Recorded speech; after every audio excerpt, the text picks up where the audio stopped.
आपके पास कोई इंश्योरेंस है? क्या आप जो इंश्योरेंस ले रहे हैं वो सही है? कहीं आपको इंश्योरेंस कंपनी वाले बेवकूफ तो नहीं बना रहे? गोलमाल है भाई, सब गोलमाल है। इंडिया में सिर्फ 27% पॉपुलेशन है जो फाइनेंशियली लिटरेट है, यानी हर 5 लोगों में से एक इंसान को एक्चुअली में फाइनेंशियल वेलबींग के बारे में पता है। इंश्योरेंस इस दुनिया का एक बहुत इंपॉर्टेंट एस्पेक्ट है और बहुत ही गजब है। हर घर में एक इंश्योरेंस होल्डर तो होता ही है, लेकिन किसी को भी इसकी असली राज के बारे में नहीं पता। नमस्कार, मैं मानसी आज आपको इस वीडियो में बताऊंगी इंश्योरेंस के रहस्य के बारे में। जोर जोर से बोल के लोगों को स्कीमें बता दे। साथ में आपको बताऊंगी कि कैसे इंश्योरेंस कंपनी आपका उल्लू बनाती है। बात तो सही है। तो इस वीडियो को एंड तक जरूर देखना और साथ ही एक छोटा सा काम आपको करना है, हमारे चैनल को सब्सक्राइब करना है जो आपके लिए बिल्कुल मुफ्त है। ये इंश्योरेंस एजेंट्स वाले भी ना कमाल करते हैं, ये आपको जीते जी आपके मरने के फायदे बताते हैं।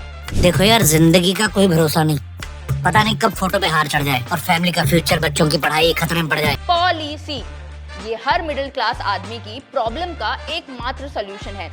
5 problems, 1 solution. चाहे बच्चे की पढ़ाई है या बेटी की शादी या अपना घर, पॉलिसी आपको बेस्ट सॉल्यूशन लगता है। अगर आप भी ऐसे ही सोचते हैं तो तुरंत इस वीडियो को लाइक कर दो। क्या आपने कभी सोचा है कि किसी इंश्योरेंस या पॉलिसी का असली फायदा मिलता किसको है? आपको या उस एजेंट को जो आपको ये बेचने आया है? जनरली जब एक आम आदमी इंश्योरेंस के बारे में सोचता है तो उसके सामने इतने सारे ऑप्शंस आ जाते हैं कि वो बेचारा कंफ्यूज ही हो जाए ये क्या है? कि आखिर मैं अपना मेहनत से कमाया हुआ पैसा किस इंश्योरेंस में डालूं। सबसे पहले तो इसके लिए आपको एक गोल्डन रूल समझना इंपॉर्टेंट है।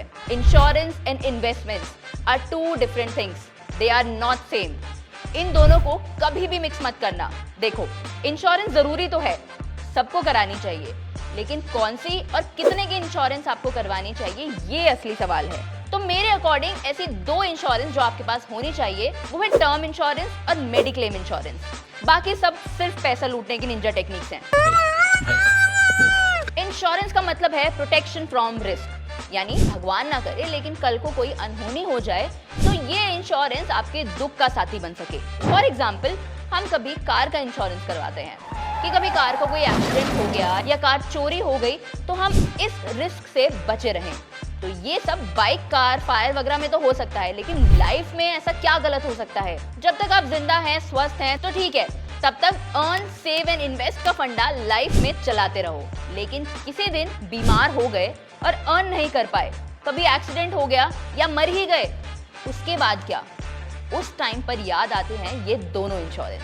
अगर किसी बीमारी में हॉस्पिटल जाने की नौबत आ गई तो वहां जो लंबा चौड़ा हॉस्पिटल का बिल बनेगा ना, उसे ही देखकर आधे लोग बीमार हो जाते हैं। उस लंबे बिल की बीमारी से बचने के लिए होती है मेडिक्लेम इंश्योरेंस। और भारत में बहुत से ऐसे लोग हैं जिनके घर में अगर एक बीमारी आ जाए ना तो वो गरीब बन जाते हैं, क्योंकि हॉस्पिटल्स के बिल ही इतने हो जाते हैं। इसीलिए मेडिक्लेम इंश्योरेंस इंपॉर्टेंट तो है। ऐसा ही एक प्लेटफॉर्म है फ्रीडम ऐप, जिसको आप डाउनलोड करके आप बहुत सारे फाइनेंशियल कोर्सेज के बारे में सीख सकते हैं, वो भी अंडर एक्सपर्ट नॉलेज।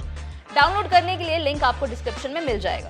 अगली इंश्योरेंस होती है टर्म इंश्योरेंस। इसका मतलब है कि भाई जब तक आप जिंदा हो, मेरे हाथ पैर बढ़िया काम कर रहे हैं, तब तक तो ठीक है, लेकिन अगर किसी दिन मेरी मौत हो जाए फिर क्या? मेरे पीछे से मेरे घर वालों का क्या होगा? तो यहाँ काम आती है टर्म इंश्योरेंस। अब ये टर्म इंश्योरेंस किन लोगों को लेनी चाहिए? भाई अगर आपके ऊपर कोई भी डिपेंडेंट है, वो आपके माता पिता हो सकते हैं, आपके पति पत्नी हो सकते हैं, आपके बच्चे हो सकते हैं, तो आपको टर्म इंश्योरेंस जरूर लेना चाहिए। दूसरा, उस इंसान को ये इंश्योरेंस लेना चाहिए जिसके ऊपर किसी भी टाइप की लायबिलिटी या लोन है या डेट है।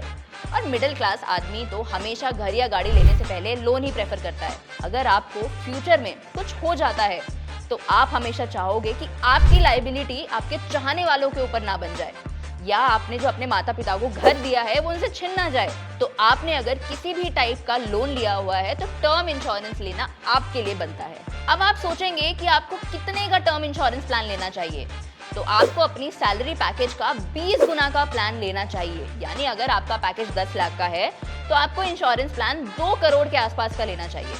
अब आप ये सोचेंगे कि मेरे लिए तो 1 करोड़ भी बहुत है, लेकिन वो शायद आपके लिए अब है, लेकिन 10 साल बाद वो उतनी वैल्यू नहीं रखेंगे, क्योंकि उनको लग चुकी होगी इन्फ्लेशन की नजर। सो इट्स बेटर कि आपके पास इतना पैसा हो या आपके जाने के बाद आपके परिवार के पास इतना पैसा आ जाए कि आप उस इन्फ्लेशन को बीट कर पाएं, और साथ ही आपके जाने के बाद आपके परिवार को इतना पैसा मिल जाए कि वो 5-10 सालों तक उन्हें कोई दिक्कत ना आए। अब इसका मतलब ये बिल्कुल नहीं है कि आप कितना भी पैसा इंश्योरेंस कंपनी से मांग सकते हैं, क्योंकि इंश्योरेंस कंपनी 20-25 गुना आपका जितना भी आप इनकम टैक्स भरते हैं उससे उतना आपको कवर देती है। आप ये नहीं बोल सकते कि मैं कमाता तो 5 लाख हूँ लेकिन मेरे को 500 करोड़ का टर्म प्लान चाहिए, ये नहीं हो सकता है। टर्म इंश्योरेंस करवाना कोई बहुत लाखों का खेल नहीं है, ये 1500-2000 महीने की से भी आप शुरू कर सकते हैं। एक और जो बात इसकी अच्छी है वो इसमें ये है कि जो आप अमाउंट अपना प्रीमियम का फिक्स करेंगे ना, वो आपके टाइम पीरियड के लिए जो आपने फिक्स किया है वो आपके पूरे टाइम पीरियड के लिए फिक्स रहेगा। फॉर एग्जाम्पल आपने 1500 रुपए का प्रीमियम भरते हैं आप 50 सालों के लिए, तो ये 1500 रुपए आपके पूरे 50 सालों के लिए फिक्स ही रहेंगे। लेकिन कुछ आने वाले सालों में जब इन्फ्लेशन और महंगाई ये सब चीजें बढ़ चुकी होंगी तो ये 1500 की वैल्यू जो है ना, ये आपको उतनी नहीं लगेगी जितनी आज लग रही है। अब मैं आपको बताती हूँ इसकी एक कमी के बारे में, जिसका फायदा उठाकर आपको दूसरी पॉलिसीज एजेंट्स बेच कर चले जाते हैं। ये ना बाइक या कार जैसे इंश्योरेंस होता है कि अगर कार को कोई नुकसान हो गया, कहीं कोई चोरी हो गई तो क्लेम मिल जाएगा, और अगर ऐसा नहीं हुआ तो उस साल का प्रीमियम वेस्ट। तो बस यही सुनते ही हमारे अंदर का लालच जाग उठता है कि मैंने तो पैसे लगा दिए लेकिन मैं तो मरा ही नहीं। उठा ले रे देवा, उठा ले रे बाबा। अब यहाँ एजेंट एंटर करते हैं आपको बेवकूफ बनाने की स्कीम्स के साथ कि भाई फलाना पॉलिसी ले लो तो आपको मरने के बाद तो सही, आपको जीते जी भी पैसा मिलेगा, 25 दिन में पैसा डबल। लेकिन इसमें ना जो प्रीमियम होगा वो 1500-2000 नहीं, 15,000 और 20,000 के आसपास का होगा। आपके घर कोई बच्चा हुआ है, चलो जी पॉलिसी ले लो। आपकी बेटी की शादी है, चलो पॉलिसी ले लो। आपने घर बनाना है, चलो पॉलिसी ले लो। बस यही बातों में हम बहक जाते हैं और जहां हम 2000 पे कर रहे थे वहां हम 20,000 पे करने के लिए तैयार हो जाते हैं। जितना बड़ा आपका प्रीमियम होगा उतना बड़ा होगा कमीशन उन एजेंट्स का। तो ऐसे इंश्योरेंस प्लान से कभी भी कोई अमीर नहीं बनता। अमीर बनते हैं अपनी मेहनत और अपने स्किल से कमाए हुए पैसों से, और फिर उन पैसों को समझदारी से खर्च करना और बचाना, और फिर उन्हें ऐसी जगह इन्वेस्ट करना जहां आपको इन्फ्लेशन से ऊपर का रिटर्न मिल सके।